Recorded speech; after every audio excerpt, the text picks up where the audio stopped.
আসসালামু আলাইকুম। আজ আমি আপনাদের জন্য একটা রেসিপি নিয়ে এসেছি, কাতলা মাছের কোরমা।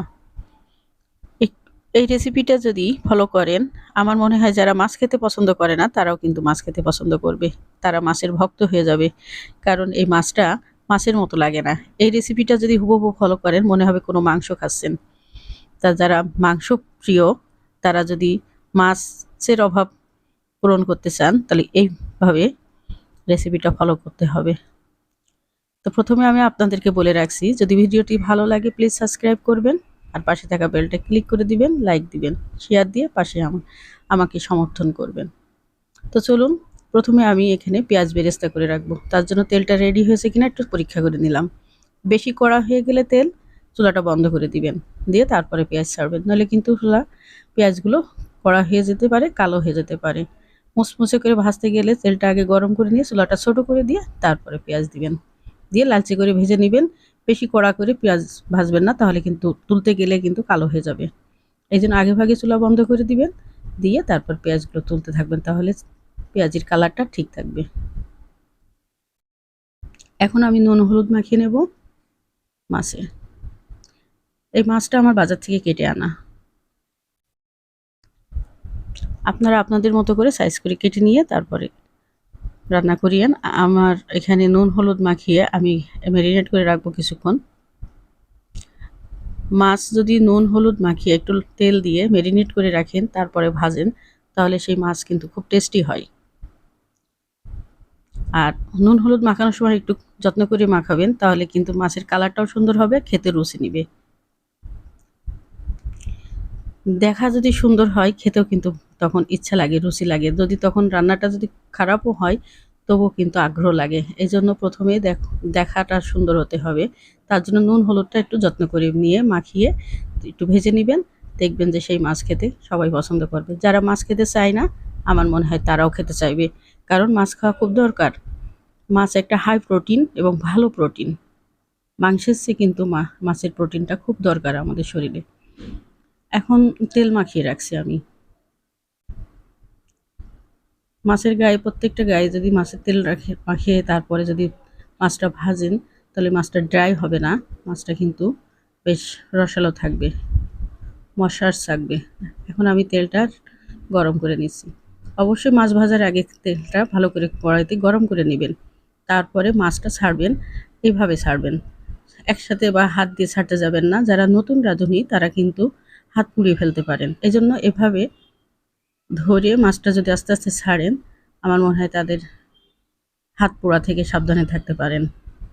আর তেলটা অবশ্যই গরম করে নেবেন, নাহলে কিন্তু মাছটা লেগে যেতে পারে কড়াইতে। আর ননস্টিক প্যান হলে তো সমস্যা নেই, তারপরেও কিন্তু তেলটা গরম না করলে মাছ ভাজা সুন্দর হবে না।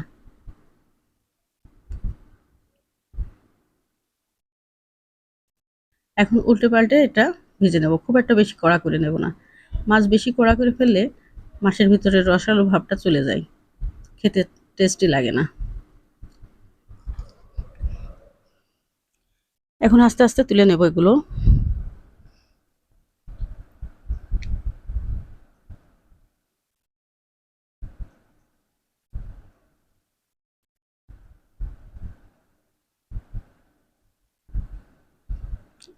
এখন এই রেসিপিটার জন্য আমি কি মশলা ব্যবহার করব সেটার সাথে আপনাদের পরিচয় করে দিচ্ছি।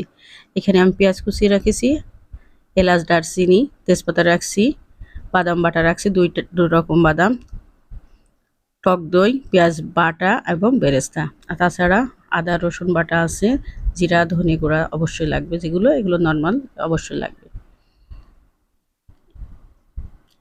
মশলাগুলো আমি কিভাবে এখন ব্যবহার করব সেটা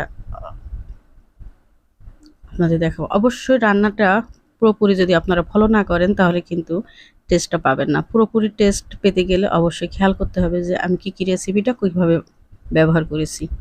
মশলাগুলো আমি এখানে টক দই রেখেছি খুব সামান্য, বেশি রাখিনি। মাছের ভিতরে বেশি টক দই থাকলে টেস্ট নষ্ট হয়ে যায়। আমি এখানে 2 টেবিল চামচ টক দই ব্যবহার করব। অবশ্যই ফাটিয়ে নেবেন টক দইটা। তো চলুন, আমি এখানে মশলাটা আগে দিয়ে দিয়েছি। গরম মশলা, এলাচ, দারচিনি এটা থেতো করে নিয়েছিলাম। এটা বেশিক্ষণ করব না, কুক না করে আমি দিয়ে দেবো পেঁয়াজ। পেঁয়াজ আমি এখানে একটা মাঝারি সাইজের দিয়েছি। এটা বেশিক্ষণ ভাজবো না, একটু নরম হয়ে গেলে আমি অন্য মশলা দিয়ে দেবো।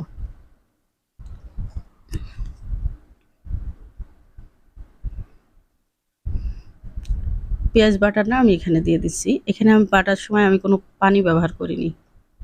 এটা এখানে 2টা মাঝারি সাইজের পেঁয়াজ বাটা আছে।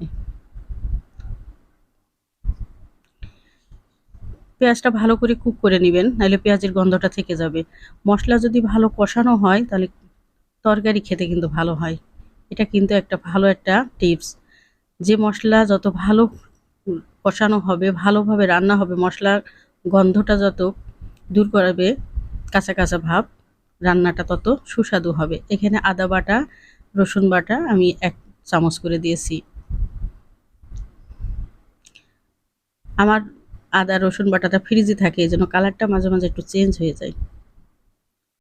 ভালো করে এটা কষিয়ে নিতে হবে। দেখেন এই পর্যায়ে এসে গেলে মনে করবেন যে আপনার মশলা কষানো হয়ে গেছে।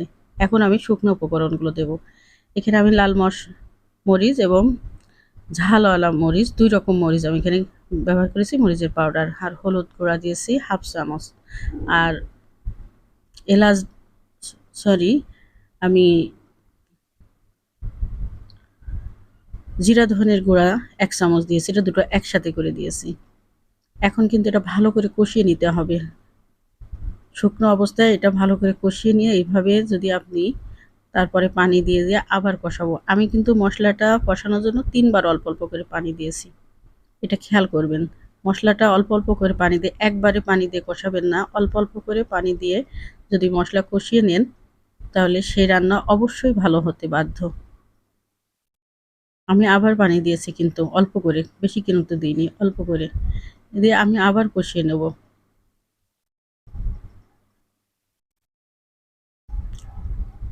ভালো করে কষিয়ে নিতে হবে। এখন আমি এখানে বাদাম বাটা যেটা ছিল ওটা আমি দিয়ে দিয়েছি।